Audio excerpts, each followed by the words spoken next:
राधे राधे भगवान। आप सभी को हमारा 49वां संस्करण में स्वागत है। तो भगवान, आपने क्या कभी सोचा है, जैसे कि अ, हमारे पास सबसे बहुमूल्य या दुर्मूल्य वस्तु जो होती है, वो क्या होती है? हमें क्या चाहिए ज़िंदगी में? तो आप और हम की मन में कई प्रकार की चीज़ें आएँगी। तो मोटा-मोटा दोनों चीज़ होती है, सुख होता है, अर्थ होता है। अर्थ यानी कि जो रुपया, पैसा, सोना, आभूषण जो भी आपके पास है, जिसको आप सोचते हैं कि ज़मीन, जायदाद, मतलब इस टाइप का ये जो होती है, ये अर्थ होती है, ठीक? संपत्ति। तो दूसरा, ये जो संपत्ति होती है, अगर आप देखें कि आपके पास करोड़ों रुपया है, लाख रुपया जो भी है, वो पैसा अगर कल को, जैसे कि मोदी जी ने 2014 में बोल दिया था कि आज रात्रि 8 बजे के बाद से ये 500 और 1000 के जो रुपए हैं, ये मान्य नहीं होंगे। उसी प्रकार अगर फिर से किसी ने बोल दिया कि आगे जाकर के फलाना-फलाना जो प्रमाणिक मुद्रा है, वो चलने वाला है नहीं, तो तुरंत ही तुरंत आपका जो बोरा भर करके जो पैसा रखा होगा, वो फिर नष्ट हो गया। उसका जो मूल्य है, वो शून्य हो गया।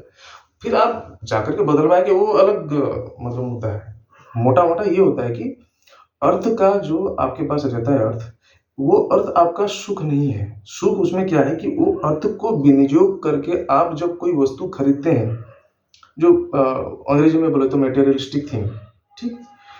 वैसे ही भोग-विलास के लिए जो भी है, टीवी हो गया, फ्रिज हो गया, गाड़ी हो गया, ऐसी हो गया, ज़मीन, जायदाद, फलाना-फलाना, नए-नए कपड़े, जो भी है, आभूषण हो गया, तो बेसिकली वो आपको खुशी देती है, सुख प्रदान करती है, शांति प्रदान करती है और आनंद प्रदान करती है। लेकिन उसका कोई अंत नहीं है। मान के चलिए, अगर मेरे पास एक गाड़ी है, आगे जाकर के फिर से एक नई गाड़ी लेने की मुझे इच्छा होगी। एक अगर है, तो फिर दूसरी गाड़ी लेने की इच्छा होगी। तो ये सारी चीज़ों का आज अगर कुछ नया कपड़ा है, तो वो कपड़ा तो 10 साल तो पहना नहीं जाएगा ना, तो फिर से नए-नए कपड़े और संपत्ति, एक होते हुए भी दूसरा घर, मकान, ये वो, तो ये चलता ही रहेगा। तो फिर इसका अंत मृत्यु तक होता ही नहीं है।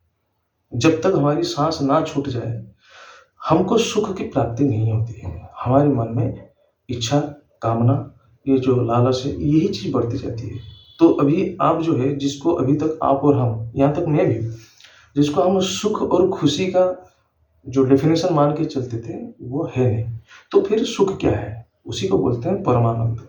यानी कि जहाँ जो मिलने के बाद और कुछ पाने की इच्छा ही ना हो, आपकी इच्छा की समाप्ति हो गई।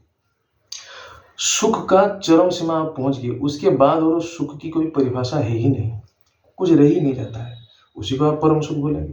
तो इसीलिए नाम संकीर्तन, जो नाम आप लेंगे और भगवत मार्ग में चलेंगे, ईश्वर प्राप्ति की ओर आगे कदम बढ़ाएँगे, फिर जब मुक्ति की प्राप्ति होगी, ईश्वर की सानिध्य प्राप्ति होगी, उसी को ही परमानंद, परम सुख, उसी को बोला जाता है। तो ठीक है, तो आज हम 26वां श्लोक का पाठ करेंगे। उससे पहले श्रीमद्भगवद्गीतायाः पाठारम्भः। ॐ अखण्डमण्डलाकारं व्याप्तं येन चराचरं तत्पदं दर्शितं येन तस्मै श्रीगुरवे नमः। शुक्लाम्बरधरं विष्णुं शशिवर्णं चतुर्भुजं प्रसन्नं वदनं ध्यायेत् सर्वविघ्नोपशान्तये। नारायणं नमस्कृत्यं नरं चैव नरोत्तमं देवीं सरस्वतीं चैव ततो जयमुदीरयेत्। व्यासं वसिष्ठनप्तारं स्वस्तिः पुत्रमकल्मषं पराशरात्मजं वन्दे सुखतातं तपोनिधिं। व्यासाय विष्णुरूपाय व्यासरूपाय विष्णवे नमो वै ब्रह्मविदे वसिष्ठाय नमो नमः। अच्युतद्वदनो ब्रह्मादिवाहरो परहरि वाललोचनो शम्भुर्भगवान् बादरायणः।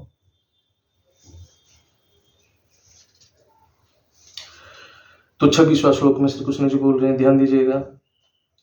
कामात्मनः स्वर्गपरा जन्म कर्म फल प्रदान क्रिया विशेषो भूणां भोगैश्चर्य गतिं प्रति भोगैश्चर्य प्रसक्तानां त्वया प्रहृतो चेतसं व्यवसायात्मिका बुद्धिः समाधो न विधीयते।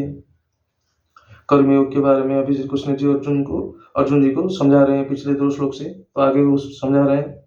जो लोग यज्ञ आदि कर्मकांड करके स्वर्ग भोग की इच्छा करते हैं, वे शेष में स्वर्ग भोग को हरा देते हैं, यानी कि उसको वो प्राप्ति नहीं कर पाते हैं, क्योंकि उस जो यज्ञ फल है, उसका जो फल है, वो स्थिर नहीं है।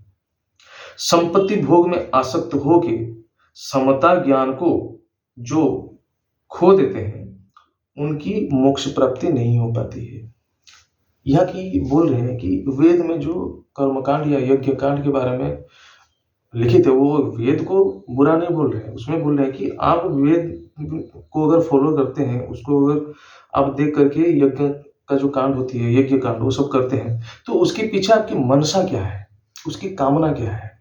तो हर वो यज्ञ, हर वो अनुष्ठान, धार्मिक अनुष्ठान जिसके पीछे आपकी कामना होती है, वो उसका जो फल है वो स्थिर नहीं, वो मिलेगा। वो ये बोल रहे हैं कि वो स्थिर नहीं है। ठीक है। तो संपत्ति भोग में आसक्त होकर के अगर समता ज्ञान को जो भी आप खोते हैं, फिर आपकी मोक्ष प्राप्ति नहीं हो पाती है। आगे वो और समझाएंगे और हम भी उसी का आनंद लेंगे। तो चलिए, आज के लिए इतना ही। चैनल अवश्य सब्सक्राइब करिएगा, अन्य को शेयर करिएगा। बाकी आप सब कुशल मंगल में रहिए। राधे राधे।